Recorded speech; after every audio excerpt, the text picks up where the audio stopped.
Hello, everybody. This is Arcadia Academia, and class is officially in session. It is I, your host, Kevin, my co-host, as always, Miss Caroline. How are we doing today? Hey, good. I'm very excited for what we're talking about today. That is true. Today's lesson plan is going to be all about Harvest Moon and the Harvest Moon series. This was Caro's choice here. We are tweaking things up just a tad and kind of changing the format here. As any great lesson plan in the school itinerary goes, you have multiple classes you need to attend. So we're going to start doing the same thing. We will start each episode with science, which is the mechanics of the game, the kind of the background information, how it works exactly. So if you're not familiar with the game at all, you'll get a feel for it there. We will have a history class, of course. So we'll talk about the making of and the development of the title or series that we're discussing. And then every great class day wraps up with a nice free period where you get to do kind of whatever you want. So we'll discuss our experience with the game or series, any fun facts that might come up, and anything else we want to throw in there. So that's Arcadia Academia in a nutshell.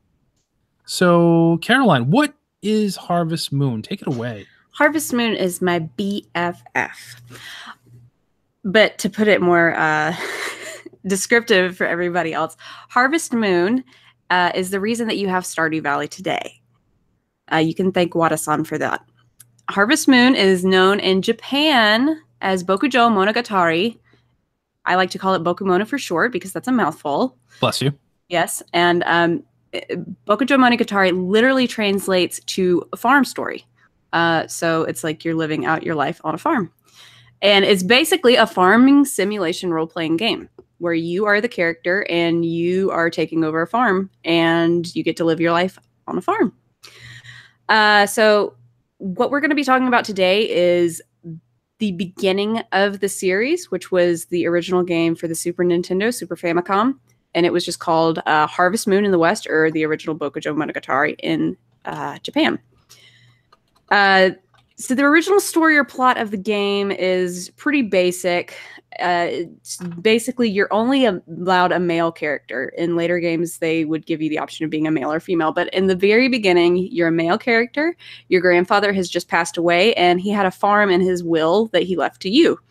The farm is in shambles, and the whole point of the game is that you have 2.5 years to turn the farm around and make it what it once was. And that's basically it. It's free reign. It's up for you to do. You can get married. You cannot get married.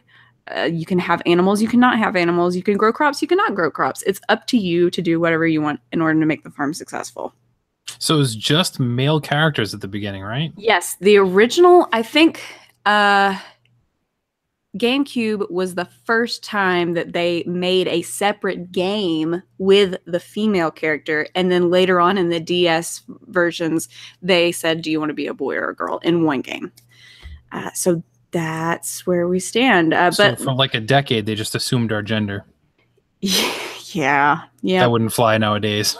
And there's a lot of controversy because there's still people that want gay marriage in these current games, and Japan does not budge on that. So. That's true. That's a valid point there. As you mentioned, the game definitely is the reason we have games like Stardew Valley today, and I would even argue to an extent Animal Crossing. But yes, has the mechanics of the original one, which was on Super Nintendo, correct? Yes, the original was Super Famicom, Super Nintendo. That's what I thought. So you had 4 rotating seasons, spring, summer, winter, fall, just like you do in any of these types of games. 30 days each. So it was a pretty good length of time. It wasn't like an instant, a game week goes by and all of a sudden you see the game, there's time to do stuff. 4 months, but 4 seasons type right. Thing. Yeah. You wake up each day at 6 a.m. as you're known to do on the farm. All these types of games, normally your character wakes up pretty early. The day does end a little bit earlier than games like Stardew Valley do, and it wraps up by 6 p.m. Music stops, gets dark, kind of signals you to go home and go to bed. Yep. Well, and if we're just talking mechanics, the general basis of the game is you need to get currency to keep your farm. It's a business. So you raise crops, you go and you buy seeds and you plant the seeds, and you grow the crops for profit and sell them. And you can also get animals like cows and chickens, and they, once they're grown, will produce eggs and milk that you can also sell off for currency. In addition, if you are not comfortable with the crops and the animals in the very beginning, like I was not, they have items in the wild that you can forage and sell those. Also, if you have a fishing rod, you can go fishing and sell your fish for currency. And everything that you want to sell goes in a shipping bin at the end of each day, and that's how you get your money. Yep. So pretty much identical to what Stardew Valley does now, as far as the whole, hey, throw your stuff in the shipping container and somebody will come by and give you money for it. So it's all good. Right. Just like, as we mentioned, Stardew Valley, you have your typical farm tools, your axe, your hoe, your scythe, your watering can, and your hammer to do all your farming type stuff. And as you do those actions, of course, your stamina goes down, which will make you tire out earlier and need to go to bed or end your day sooner than you might want to if you do too many of those activities. You can, of course, upgrade them to different versions throughout the game so that you last longer, use less stamina, to, chop down trees, break down rocks, till your soil, that kind of stuff. And you can, of course, just like with anything else, you eat things to kind of increase your stamina. It's in the form of power berries in the Harvest Moon series. Yep. So what a star drop is to increase your stamina in Stardew Valley, you got a power berry was the very first.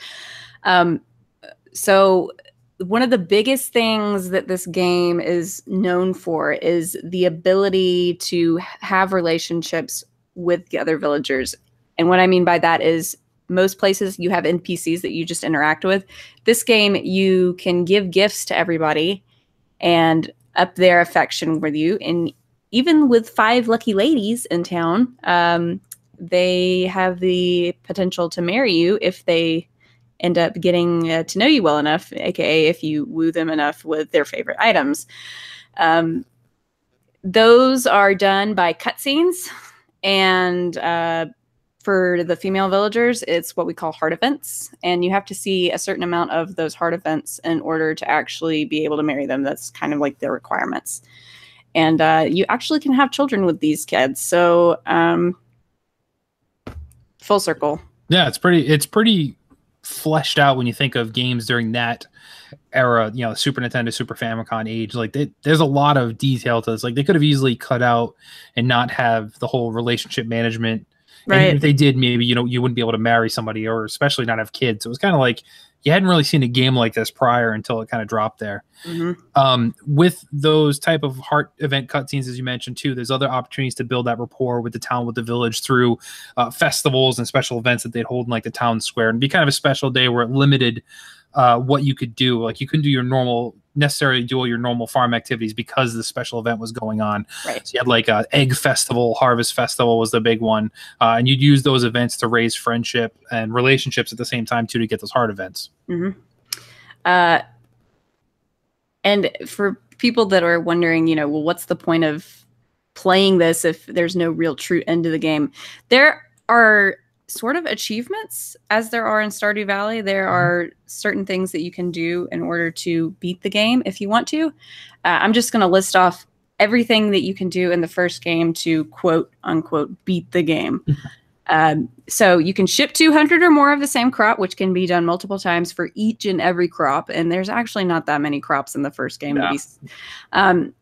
You can obtain 4 or more cows. That's a great hard thing to do. Also obtain 4 or more chickens, which is even harder to do. I'm just kidding. You can treat one cow really, really well and get its affection maxed, and that is an achievement called Mootastic. Can I just say the cows to me is one of the most memorable things in Harvest Moon.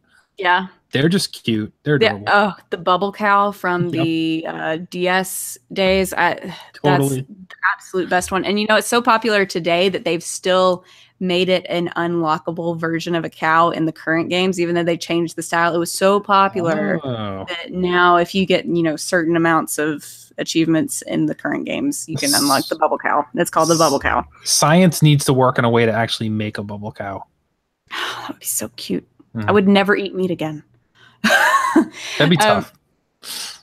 Continuing on with the achievements or the beating the game thing, there's one called routine, which just means you have a lot of cows and chickens, and I guess that's your routine, dealing with a bunch of animals all day. You can get married, and that's ending. Or you cannot get married, but make sure you have 100 happiness, and you're just happy being single. His bachelor life. Yeah.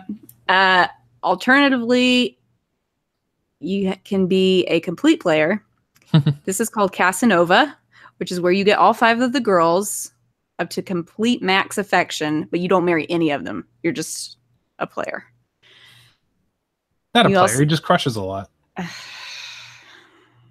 I'd have something to say to that boy. You can also get endings by having 1 child. And not only can you have 1 child in this game, you can have 2 kids. So if you have 2 kids, you also get another ending. The max happiness that you can have in this game is 800. There's kind of just like I don't remember if it's shown or hidden or what, but the game knows how many happiness points you have. If you have 800 happiness, you're considered like the happiest dude on earth, and you get really, really high happy ending. But the ultimate ending is if you are married, you have 2 children, you have obtained all the power berries for your stamina, you have the highest happiness level, you own at least 1 of every animal, you hug your dog 100 times because that's the magic number, and you have 10,000 gold, which is actually not that hard to do. No, I was saying 10,000 gold is probably the easiest out of all these things to do. Right. So you hear that, Kyle, if you're listening? You get to hug a dog 100 times and you get like an achievement for that. You'd love that. Now that is only, you can only do that once per day and it counts. So you have to do it 100 days, which is less than a year.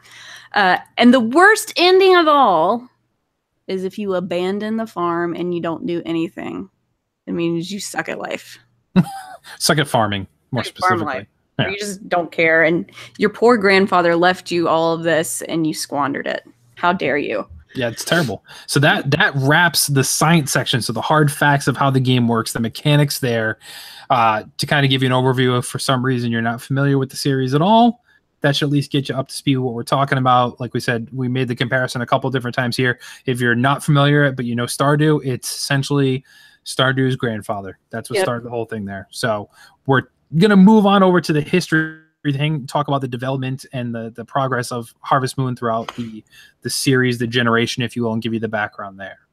Yep, it was developed by a group called Amicus for the Super Nintendo, and that was back in '96. I think Kevin knows about the localization. Yeah, local. So it was released in Japan in '96, was released in the US in '97, and the Nintendo produced it in Europe in '98. So it was a little bit staggered release there, which was pretty common during that age. For the most part, we still saw a lot of games not get a worldwide release or even in the same year. It was also released on the Satellaview? Yeah. Satellaview, yep, and 4 downloadable parts. And then, of course, it was re-released, as Nintendo is known to do, on the Wii and the Wii U Virtual Consoles. It is not available. I mean, the Virtual Console's still there. We just don't get it on the Switch. Yeah. And to my knowledge, there is nothing available on the Switch yet to fill this gap, correct? This is correct. Okay, just Stardew Valley, essentially nothing from the Harvest Moon series. Right. Story of Seasons, we'll talk about this later, is in production. Okay. It was localized by Natsume, but in Japan, it was created by a guy named Yasuhiro Wada. Awesome dude. He came up with the idea when he moved to Tokyo, and he had been a country kid all his life. He really missed the ideals that you had growing up on the farm, and he missed that. So he said, you know, people in the city should probably learn to appreciate what people do on the farms. And so he wanted to do an RPG that had no combat whatsoever. And even though there was no combat, he took elements from Link to the Past, like swinging swords and using items, but using them as tools like hoes and hammers and axes and stuff. And he also took elements from SimCity, which was a popular thing on the SNES at the time. Yeah. So you could expand and grow your farm, which is the whole point of the game. Yeah, during this time frame too, you got to remember this was in the heyday of RPGs. Right. And this game very much bucked against tradition and was something very different, even though I would still say it's an RPG. But you had things like, I mean, Super Mario RPG released the year before this in Japan, and in the US for that matter. You had Star Ocean was out at this point. All this Final Fantasy stuff going on. Yeah, I mean, so this was something totally different. Dragon Knight, Breath of Fire, all these games were out. And then this guy comes along and says, hey, I want to do this. Yep. So that leads to the issues in production. So when it was greenlit and they said, okay, let's do this, let's make this game, it wasn't a big staff, very small budget. I mean, they were stretched thin. You know, we always hear the horror stories of development where, you know, coders and developers are working super long hours, you know, working through weekends, working through holidays, especially in Japan where like they don't even go home in some cases. They just stay there. Yeah. And sleep overnight. Yeah. So this really frustrated Wada. And I mean, he was ready to throw it away at one point, given, you know, this was his brainchild. He really wanted to happen. And you mentioned his, he wanted to make a game that kind of reflected his upbringing. This reminds me very much of what Miyamoto does.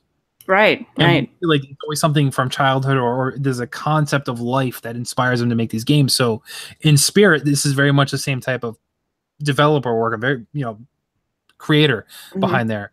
Staff was eventually reduced from the 10 initially, which was already small, down to 3, counting Wada himself. So this was certainly having to convert to a pure labor of love. They had 6 months to complete the game, but a lot had to be cut because of that 6-month time frame and obviously staff time frame. But everything that was cut from the first game was resurrected to Harvest Moon 64, which I know he said personally was the closest game to his ideal concept of what Harvest Moon was supposed to be, which obviously on the 64 was released much later than what the original one was.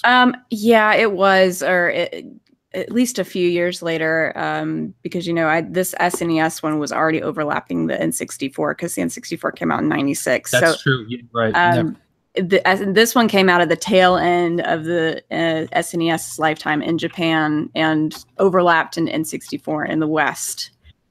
So for that reason, I'm not sure if it did very well. It certainly, I remember it didn't pick up very much in the West until Harvest Moon 64. Yep. Yeah, it was 3. So Harvest Moon 64 released in 1999. So yeah, it was 2 years later. Right.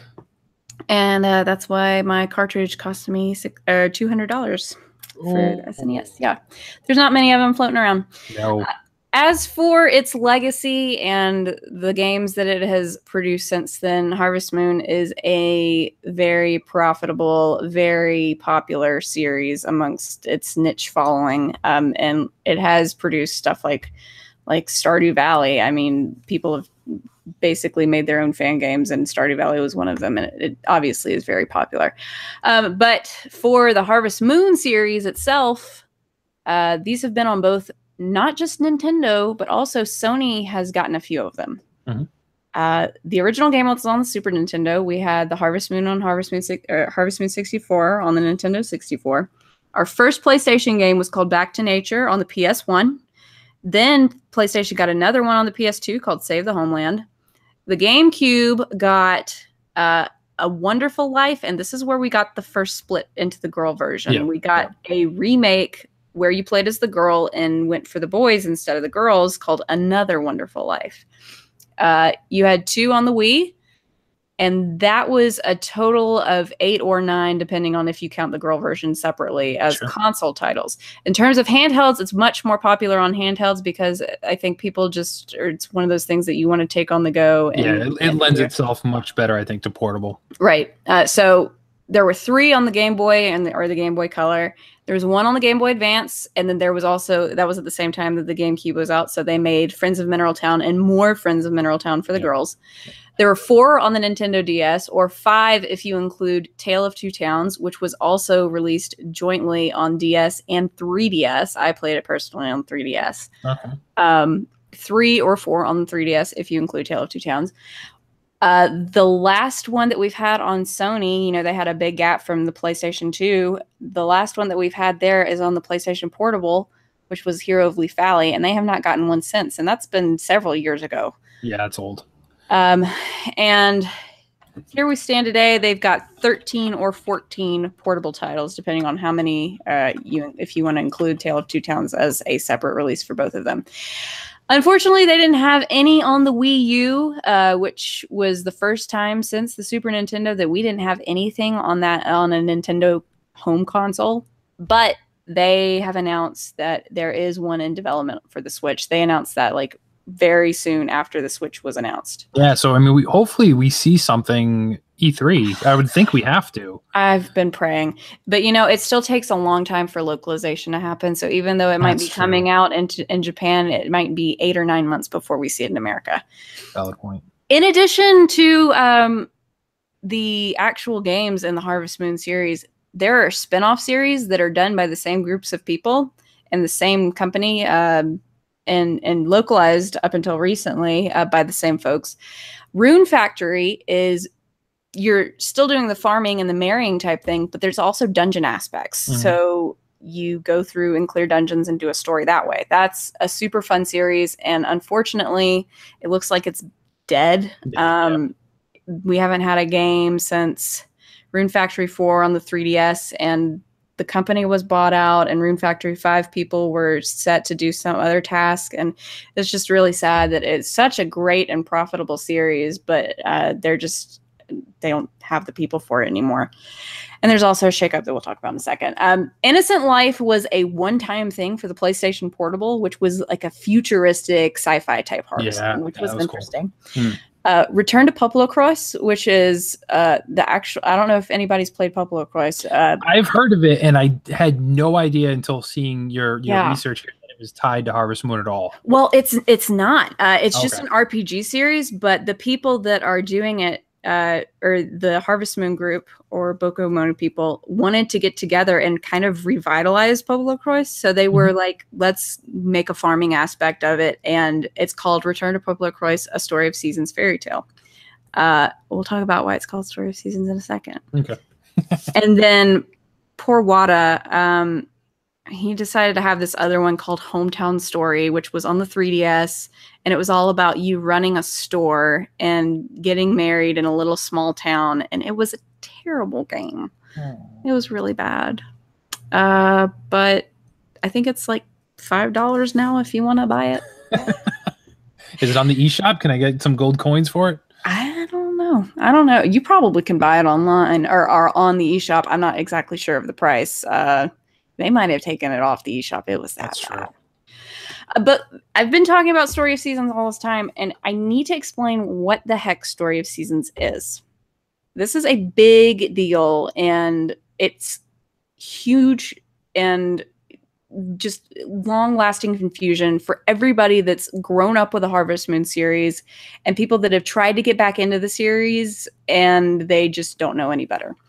So I'm going to set the record straight.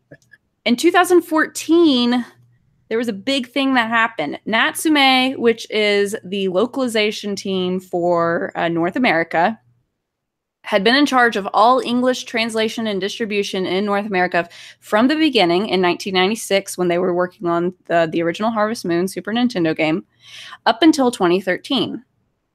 And then they started releasing, the whole time they had been releasing the Bokujo Monogatari series under the moniker Harvest Moon. That was their name, their title. They owned it.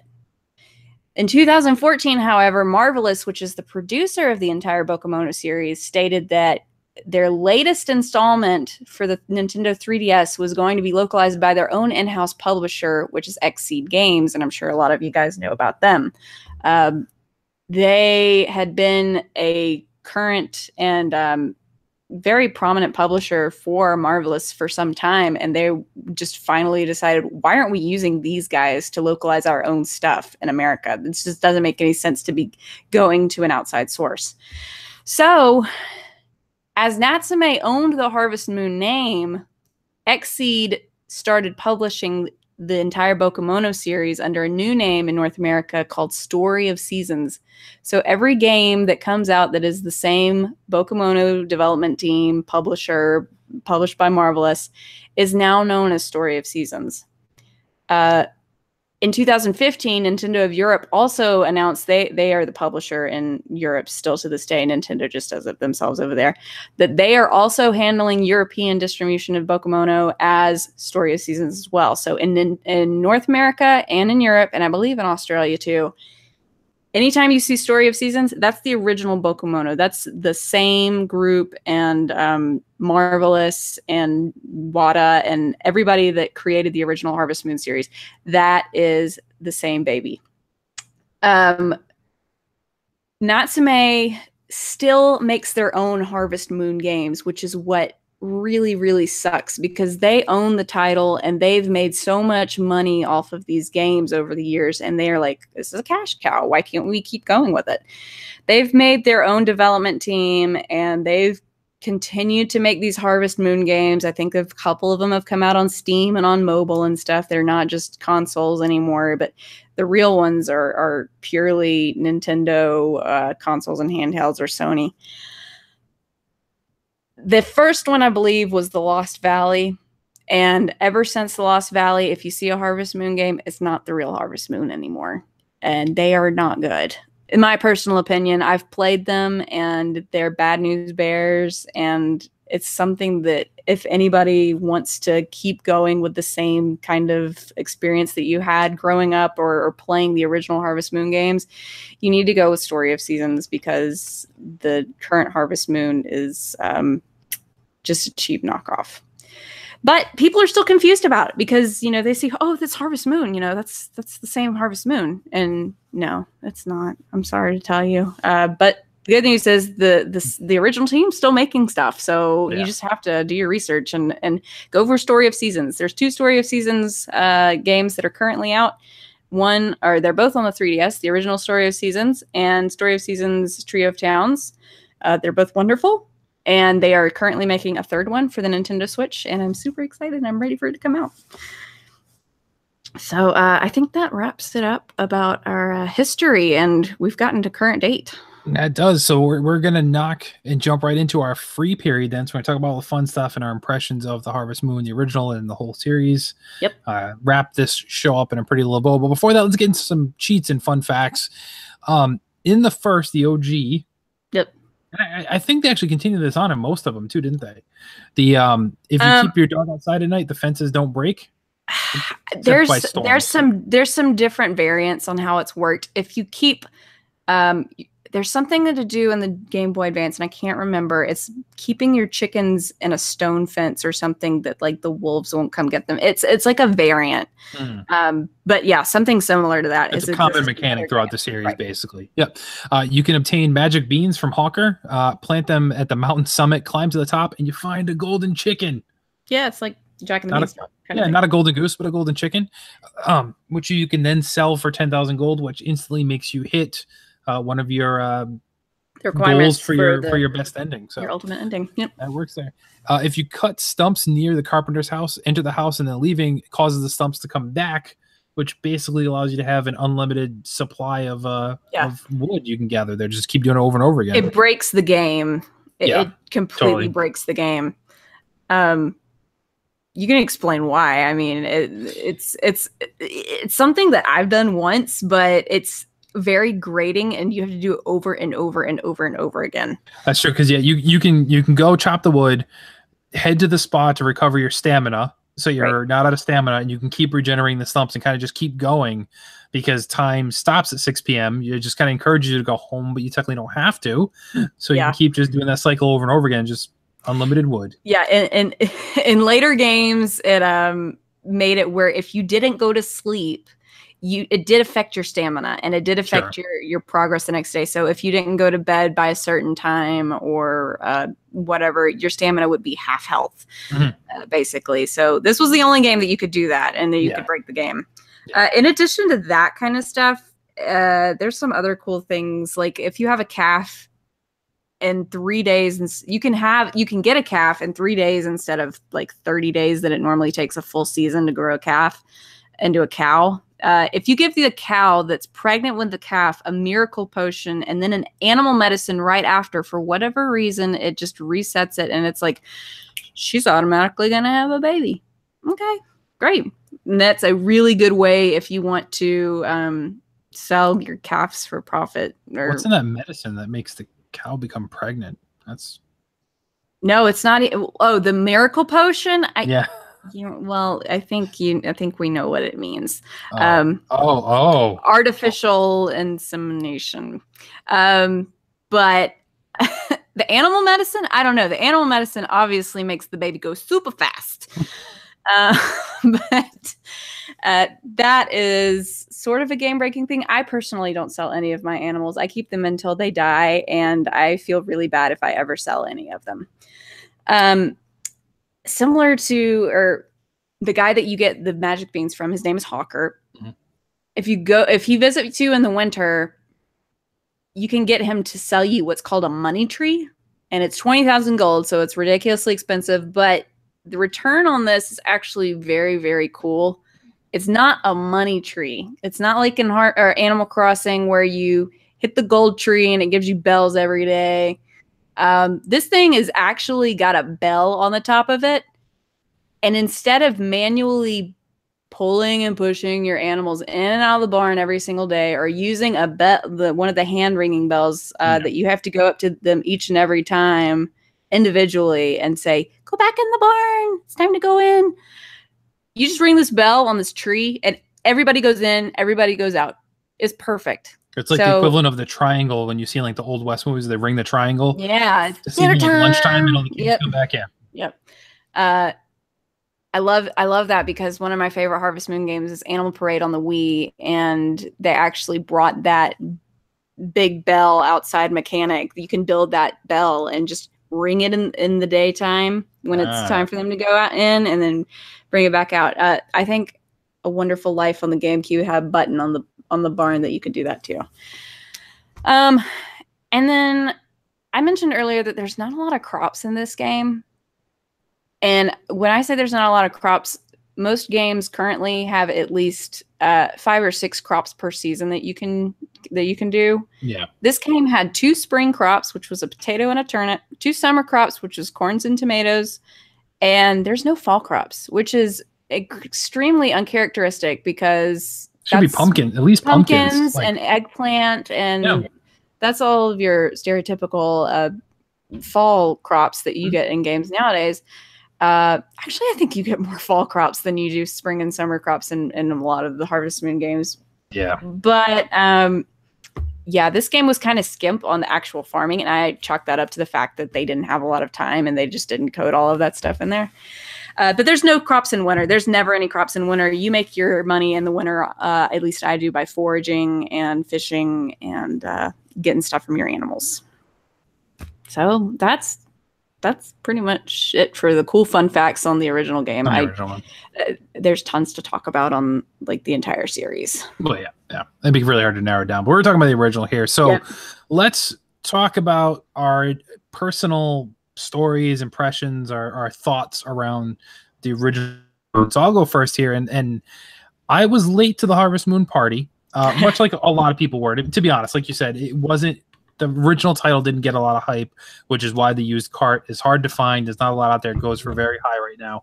Right. I did have it. See, I regret selling my collection because I had amassed over 100 NES games. I had like almost 100 Super Nintendo games. Like I had so much. You had it like way back when. I did, and I picked it up, but I did pick it up late. It was N64 was already out, and I picked it up at a yard sale. Just kind of when I'd go to yard sales, I'd look for any game I didn't have already and just add it to the pile. So I probably paid $5 for the darn thing. It didn't have a box, didn't have a manual. I remember that much. Yeah. But I had the game, and I remember playing it. Now this is after I played, what I would consider to be the heydays of JRPGs, Secret of Mana, the Final Fantasy 3, even Earthbound, stuff like all these games I've already been through by the time I played Harvest Moon. But it had that charm that I'm like, well, this is something different. Yep. So this is before I had Animal Crossing. This is before we had Stardew Valley, which kind of rekindled my love for these types of games. There was this one game that was just very weird. Now, I do recall I didn't spend a ton of time with it, but I do remember it got my attention. I was like, well, this is different. And then we'll talk about the series as a whole. I did come back to it in a big bad way later on. But the first one I played, I just remember it had the charm. It was unique, but it didn't hook me then. Right. So your very first one was the original. Yes. Yep. Oh, interesting. So I didn't come into Harvest Moon until the GameCube. A Wonderful Life is not my favorite anymore. I think Animal Parade is my favorite, but it's still my second favorite. It's also more of a laid-back, lazy, small-town type of feel, and it is what Yasuhiro Wada wanted for his original game plan. Um, it, it was so profound that I went backwards and played the other games from then. So I went back to 64, and of course, like once you've played the current thing, the things that are behind it are not near as good. But I really appreciated the pixel or top-down view in Harvest Moon SNES. It reminded me a lot of Link to the Past, and he did take a lot of his inspiration from Link to the Past. Yep. But it's really interesting. Everything in Harvest Moon 64 is like a isometric. Everything's at a diagonal, so it's really difficult to get used to. You can only go in like diagonal area, northwest by southwest type areas. And A Wonderful Life was the first time that they broke away from having the same 5 bachelorettes. So the first game, Harvest Moon 64, and then it actually went into the Game Boy Advance. It was all the same girls, and though it was smaller on the game cube, I found it more charming. And it was actually after I had played Animal Crossing. I got Animal Crossing when it came out in 2002, and I don't think I played this game until 2003 or 2004. Yeah, it was released in 2003, I'd been used to that laid back kind of gaming experience, and it was something else that I found and played and loved, that I was just like, there's more of this. I got to play more of this. And I followed the series ever since. So so for me, I took that break. So you kind of mentioned where you got into it. Yeah. I took a break, and the next one I picked up actually was Friends of Mineral Town on the Game Boy Advance. Game Boy Advance, yep. So Game Boy Advance was a really special system for me. At the time, I was in college when I had the Game Boy Advance. Make me feel young. Yeah, I know. And the GBA SP, the Game Boy Advance SP with the clamshell one. And I spent a lot of time commuting back and forth to school. I took the city bus to get there, because I went to school in like downtown Providence. So it was a major city. There's no place to park. So it was like, well, there's no point in me driving to school. I took the bus every day. Right. So it was a lot of waiting around, and then time in between classes. I wasn't going to go home. So I was there all day, even though I had like, maybe 2-hour breaks in between classes. So the Game Boy Advance was like my thing to do in my free time. So I played tons of great games that are very memorable at that time for me. And this was one of them. And it got me back into the series. I'm like, okay, it'd been a long time. I didn't play the 64 one until much later, but this one I was like, wow, okay, this took what I remember and made it even better. And I think I can say it. This was my favorite Harvest Moon game. Was this one, and it's what brought me back in. It's very in my well top done. 5. Yeah, and a lot of people rank it up there, so that was great. And then of course Animal Crossing came out. That changed my whole life. Yes. So I did, of course, jump on the ones on GameCube. You know what? Wonderful Life. Yeah. So you did play A Wonderful Life too. Yep. I played A Wonderful Life first, and I was so moved by it. And there was this one area in A Wonderful Life that's like where the valley goes out to the mountains, that you have the ability to connect your Game Boy Advance to the GameCube and stuff. I bought a Game Boy Advance connector and the Friends of Mineral Town just so I could go. You did it for that and not for Animal Crossing? Yeah. Wow. Okay. Yeah. It was the first. I already had I don't know. It was just something like, I wasn't crazy about the island, but once I had it, I did do it on that, and I did it on Wind Waker and, everything since. But that was the reason that I got a Game Boy connector capable. Yeah. I mean, that's the one. And to be honest, I think the GameCube one was the last one I played. I didn't follow with the Wii. Wii for me, it's obviously a system that brought a lot of people back to Nintendo and got people playing games together and as families because of the motion control, stuff like that. The motion controls for me wore off really quickly, and I wasn't a huge fan of them anymore. So there were very select games I would play because I didn't feel like doing this. There's no motion controls in the Harvest Moon games. I know, but that's why I pulled away and didn't play a lot during Wii. Like I played just the major games. I didn't play a lot of the obscure ones on Wii. That's actually where I diversified my gaming, if you will, and that's when I picked up a PlayStation and started playing those types of games over there. Gotcha. And I have not picked up on any of the Tales of Two Cities or whatever, Story of Seasons. Yeah, the Story of Seasons. I haven't picked up any of those yet, but I am looking forward to the Switch one, only because Stardew Valley's kind of brought me back into the farming sim. Right. And I remember the first time, and I've said this on numerous podcasts here, I didn't get Stardew Valley for a long time. I'm like, I don't understand what I'm supposed to be doing. It wasn't clicking, but then it did in a big bad way, and I love it now. So I'm looking for something more advanced than what Stardew offers, and I I know this will deliver on that, and give you obviously a much better story, because the story and Stardew Valley is just really lacking overall anyway. So I'm excited for that. But yeah, for me, it's been a long time since I've gone back to those games, but it's certainly, things like Animal Crossing brought me in. The Game Boy Advance is my favorite one, hands down. But yeah, it's been a long time since I visited back, but I am excited to go forth on the Switch. I did actually look up today on the 3DS to take a look and see how much they were charging for the older games. And they're still like $30. I'm like, oh, seriously? Yeah. Or like the Natsume ones or the Xseed ones? Because the Xseed ones. Xseed, yeah. I mean, it's really popular still. I think it's because people are finally realizing that the new Harvest Moon games really suck. Yeah. And they're like, oh, Story of Seasons, this is the real one. Yeah, gotcha. Okay, so they're still discovering it. It's been out since the original ones came out in 2014, and people are still going back to it. Oh yeah, and was it Homeland? You said was the other one? No, the newest one that came out is Trio of Towns. No, DLC. The one you said was bad. That was Hometown, whatever that he made. That wasn't good. Hometown Story. So I looked that up. That is available on the eShop, and it's $20. So. You know what? I think that it was originally $29.99. It wasn't even $30, or it wasn't even $39.99. So it hadn't come down that much. No, it's kind of like, and that's what I've noticed with these games. Their prices stay pretty aggressive. I mean, you might find some, like, I think eBay is your best bet. GameStop, I know, still charge too much for a lot of their used games, and because this isn't as popular as mainstream, you don't find a ton of used copies in these locations. So when they are there, they're still charging $5 off the maximum retail value anyway. Right. So it's tough to get back into. So I know for the Switch, I'll just pay the $30-$40, whatever it's going to cost right out the gate. I mean, hopefully it's not a $60 game. I can't imagine it being that. Oh, but you never know. Not. I think it's probably going to be $49.99 at most. Yeah, which I'm okay with, and I'll do that, and I'll dive back in and enjoy the heck out of that one.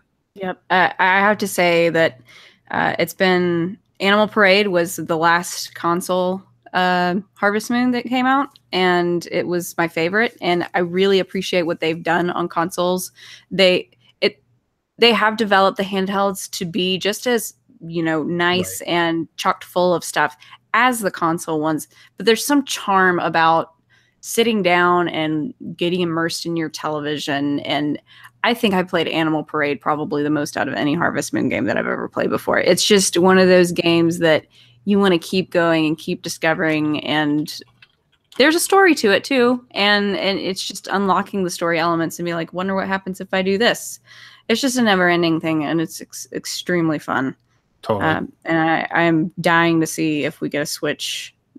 Just some mention of it at E3, please. I think there's got to be something. I mean, obviously, Xseed doesn't do like a big press release or anything like that, so I think we may see it in maybe like a sizzle type scenario. They normally announce stuff through Japanese magazines, and we haven't gotten anything like that true, too. Yeah. So maybe Xseed will be the one to bring the news out. I don't know. We'll see. Yeah. I don't know. We have a pretty good relationship with Xseed over here in PSVG too. So, dude, really? We've gotten a few games from them for review. Nice. Because they do publish a lot of the things. They're not necessarily developers, but they publish quite a few things, and we've done 4 or 5 different reviews, I think, for them. So we haven't gotten one of these games, but we're poised. We could. I would be the one to do it. I had no argument there. I just got the Shantae one that it's not localized by Xseed, or Shantae is obviously Western anyway, but they were in charge of the physical production, and I very much appreciate them doing that, because I've wanted a Shantae physical Switch version for, since I heard about it, that it was coming to Switch, and Xseed's the bomb. Yeah, they did great work.